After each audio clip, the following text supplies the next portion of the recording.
Olá, tudo bem? Gente, estamos dando continuidade na leitura do livro Mulheres que Correm com os Lobos. Meu nome é Ivana Gomes e esse é o áudio de número 52. A morte na casa do amor. A incapacidade de encarar a mulher esqueleto e de desenredá-la é o que provoca o fracasso de muitos relacionamentos de amor.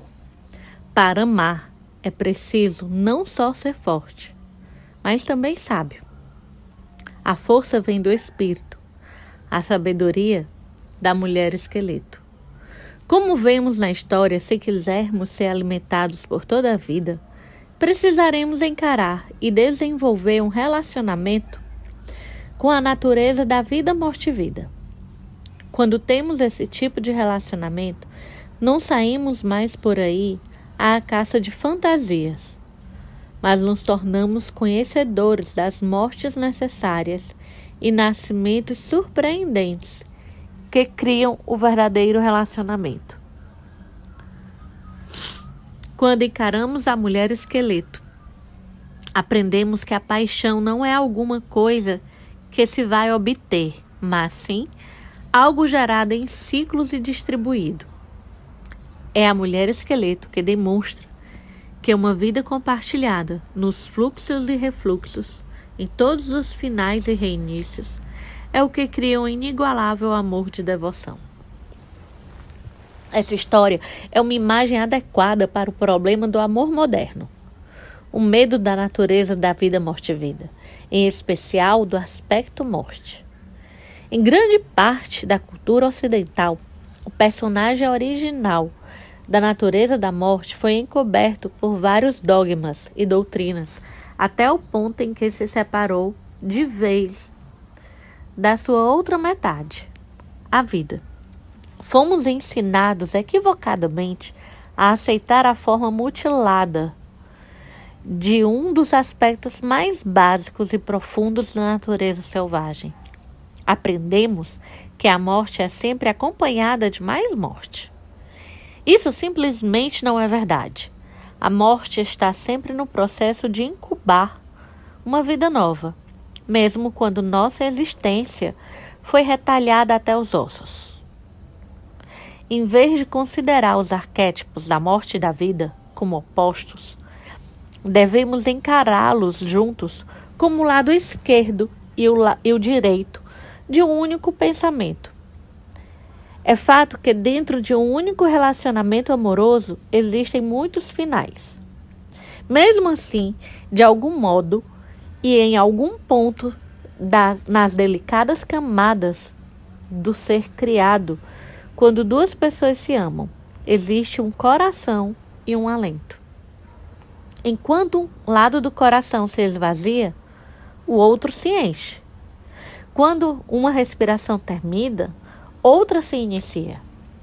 Se acreditarmos que a força da vida, morte e vida não tem mais nenhum papel depois da morte, não é de se estranhar que alguns seres humanos tenham pavor do compromisso. Eles têm um medo horrível de passar por um final que seja.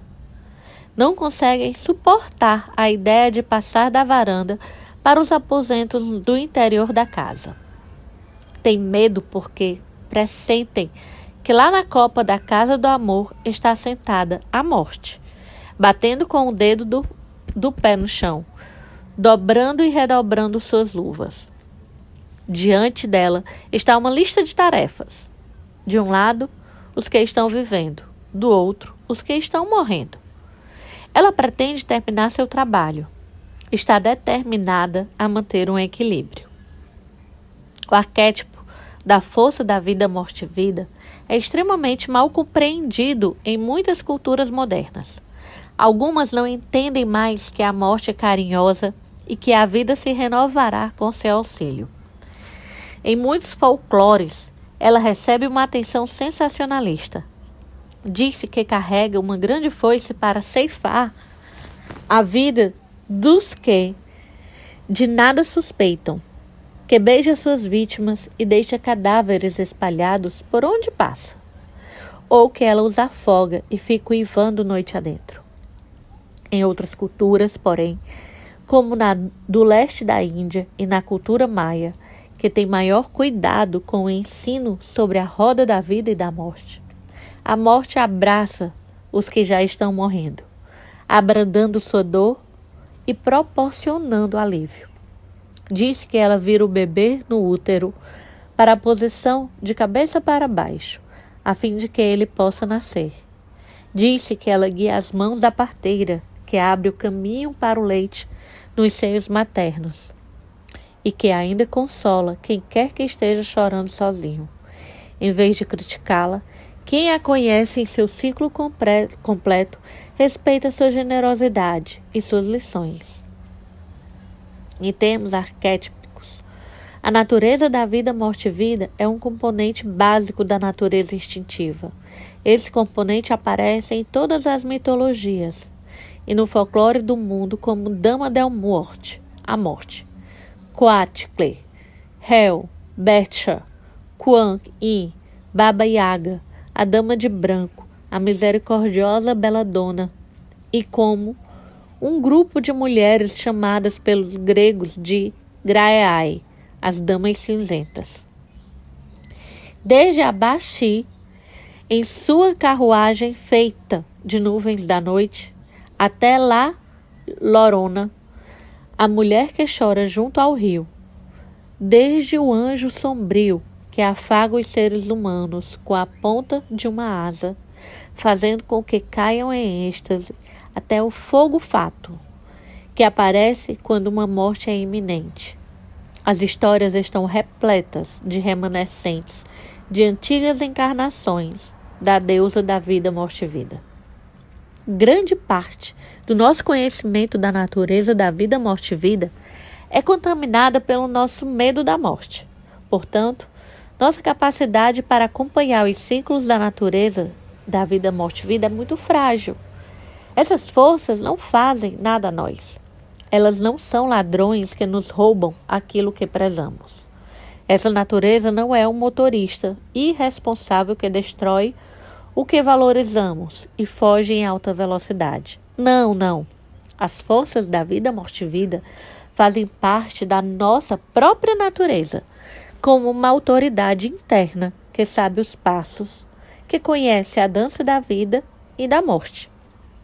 Ela é composta pelas partes de nós mesmas, que sabem quando algo pode e deve nascer e quando ele deve morrer. Trata-se de um mestre profundo, se ao menos aprendermos seu ritmo. Rosário Castellanos, poeta e mística mexicana, escreve acerca da entrega às forças que governam a vida e a morte. Dá-me a morte que me falta. Dá-me a morte que preciso. Os poetas compreendem que não há nada de valor sem a morte. Sem a morte não há lições. Sem a morte não há o fundo escuro contra o qual o diamante cintila. Enquanto aqueles que são iniciados não têm medo da morte, a cultura muitas vezes nos incita a jogar a mulher esqueleto pelo penhasco abaixo, não só por ela ser apavorante, mas também porque demora muito para que aprendamos a lidar com ela. Um mundo desalmado estimula cada vez maior rapidez na procura desenfreada daquele único filamento que parece ser aquele que arderá imediatamente e para sempre. No entanto, o milagre que estamos procurando leva tempo. Tempo para encontrá-lo, tempo para trazê-lo à vida. A busca moderna pela máquina do movimento perpétuo equivale à busca de uma máquina de amor perpétuo. Não surpreende que as pessoas que tentam amar fiquem confusas e atormentadas e que, como na história dos sapatinhos vermelhos de Hans Christian Andersen, dancem loucamente, incapazes de parar com a agitação frenética e passem rodopiando direto pelas coisas que, no fundo do coração, elas mais prezam. Existe, porém, outra maneira, melhor, que leva em consideração as fraquezas, os medos e as singularidades do ser humano. E como ocorre com tanta frequência nos ciclos da individuação, a maioria de nós simplesmente se depara com ela por acaso. Gente, aqui eu termino essa parte da leitura. E uma coisa que durante essa leitura, né, o que eu fiquei pensando, que seria a questão de dar fim aos ciclos para iniciar um próximo ciclo, né? É o quanto que eu preciso terminar algo para iniciar outra coisa, tá? São os ciclos mesmo, os ciclos da vida, os ciclos do que nos acontecem. Digamos, terminar um relacionamento para iniciar um outro. Eu penso muito nisso, pensando aqui nessa história, como sendo a questão de, ao se terminar o ciclo, né? Terminar aquele ciclo é como a gente se curar daquilo que aconteceu, que levou ele ao fim, para a gente poder dar início à nova vida, ou seja, ao novo ciclo.